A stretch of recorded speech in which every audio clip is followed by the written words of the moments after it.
महाराष्ट्र में देवेंद्र फडणवीस के विरोधियों को क्यों तवज्जो दे रही है बीजेपी। महाराष्ट्र की राजनीति में भारतीय जनता पार्टी जिस तरीके से डिप्टी सीएम देवेंद्र फडणवीस के विरोधियों को तवज्जो दे रही है, उससे तो यही लगता है कि अब पार्टी को उन पर भरोसा नहीं रह गया है। हालांकि कुछ दिनों पहले पार्टी ने उनका त्याग पत्र अस्वीकार करके उन पर भरोसा भी जताया था। नमस्कार, आप देख रहे हैं न्यूज कॉल 24। मैं हूं आपके साथ सुशील गिरीश। न्यूज कॉल 24 के साथ बने रहने के लिए अभी इस चैनल को सब्सक्राइब करें, फॉलो करें और नोटिफिकेशन में जाकर ऑल का ऑप्शन दबाना बिल्कुल ना भूलें। आइए बढ़ते हैं खबरों की तरफ। महाराष्ट्र में लोकसभा चुनाव में लगे बड़े झटके से बीजेपी कैसे निपटे, यह उसकी समझ में नहीं आ रहा है। बीजेपी ने चुनाव से पहले जितनी चालें चली, जनता की अदालत में सभी फेल हो गई। शिवसेना और एनसीपी को बांटने का असर नहीं हुआ। 2019 की तुलना में बीजेपी को 14 सीटों का नुकसान हुआ और पार्टी केवल 9 सीट जीतने में ही सफल हो सकी। जाहिर है इस नाकामी के सबसे बड़े जिम्मेदार प्रदेश के डिप्टी सीएम देवेंद्र फडणवीस को ही माना जाएगा। शायद यही सोचकर फडणवीस ने त्यागपत्र की पेशकश की थी। उन्होंने सरकार से बाहर रहकर पूरे समय संगठन में काम करने की इच्छा जताई थी। हालांकि उनके रिजाइन करने की नौबत नहीं आई, पर एक बदलाव जरूर दिख रहा है, जिससे निश्चित ही फडणवीस परेशान हो रहे होंगे। बीजेपी अब नए सिरे से महाराष्ट्र में अपना आधार बनाने के मकसद से काम कर रही है। खास बात यह है कि बीजेपी चुन चुनकर फडणवीस विरोधियों को महत्वपूर्ण भूमिका में ला रही है। अब ये देखना है कि महाराष्ट्र में बीजेपी का ये नया अंदाज कितना कारगर साबित होता है। महाराष्ट्र बीजेपी में पंकजा मुंडे कई वर्षों से उपेक्षित महसूस कर रही थी। शायद इसका कारण फडणवीस से उनका 36 का आंकड़ा होना है, पर लोकसभा चुनाव के बाद भाजपा को लगता है कि पंकजा मुंडे मराठवाड़ा में पार्टी के लिए संकट मोचन बन सकती है। इसलिए इंडियन एक्सप्रेस के एक रिपोर्ट के अनुसार मराठवाड़ा क्षेत्र में एक भी सीट जीतने में कामयाब रहने के बाद बीजेपी इस ओबीसी नेता को विधान परिषद के जरिए संसद में लाने और उसके बाद मंत्री पद देने की योजना बना रही है। एक समय महाराष्ट्र में भाजपा के सबसे प्रमुख ओबीसी चेहरा रहे दिवंगत गोपीनाथ मुंडे की 3 बेटियों में से बड़ी पंकजा ने देवेंद्र फडणवीस के उदय के बाद से राज्य इकाई में खुद को दरकिनार किए जाने का दुख कभी नहीं छिपाया। पार्टी ने इस बार मराठा आरक्षण विरोध और ओबीसी लामबंदी के कारण अपनी जमीन खिसकने का एहसास होने के बाद ही पंकजा को लोकसभा चुनाव के लिए टिकट दिया था। पीठ से पंकजा को टिकट उनकी बहन प्रीतम की कीमत पर मिला,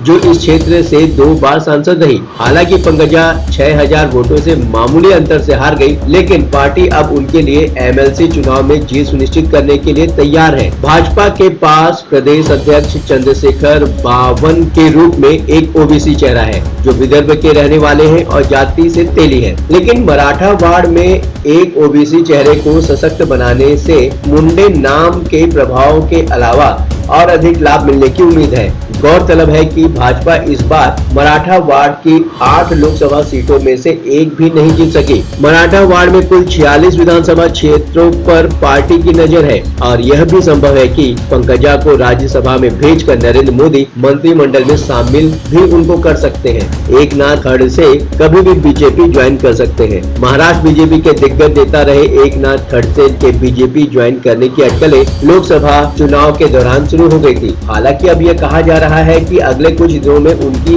बीजेपी में वापसी हो सकती है। फडणवीस के साथ सत्ता संघर्ष के चलते ही उन्होंने पार्टी छोड़कर एनसीपी ज्वाइन कर ली थी। मीडिया रिपोर्ट्स के अनुसार केंद्रीय गृह मंत्री अमित शाह के साथ उनकी मुलाकात काफी सकारात्मक रही है। पार्टी उन्हें घर वापसी पर बड़ी जिम्मेदारी दे सकती है। यह जिम्मेदारी सरकार और संगठन दोनों में कहीं भी हो सकती है। कहा जा रहा है कि पार्टी ने एकनाथ खड़से और बीजेपी नेता और मंत्री गिरीश महाजन के बीच झगड़े को सुलझा लिया है। लोकसभा चुनाव में खड़से ने शरद पवार की पार्टी में रहते हुए भी बीजेपी के लिए प्रचार किया था। तभी तो बीजेपी रावेर लोकसभा से जीत की हैट्रिक लगाने वाली उनकी बहू रक्षा खड़से को केंद्रीय मंत्रिमंडल में शामिल किया है। खड़से ने तो देवेंद्र फडणवीस से मतभेद होने के बाद बीजेपी छोड़ दिया। हालांकि उनकी बहू रक्षा खड़से बीजेपी में बनी रही।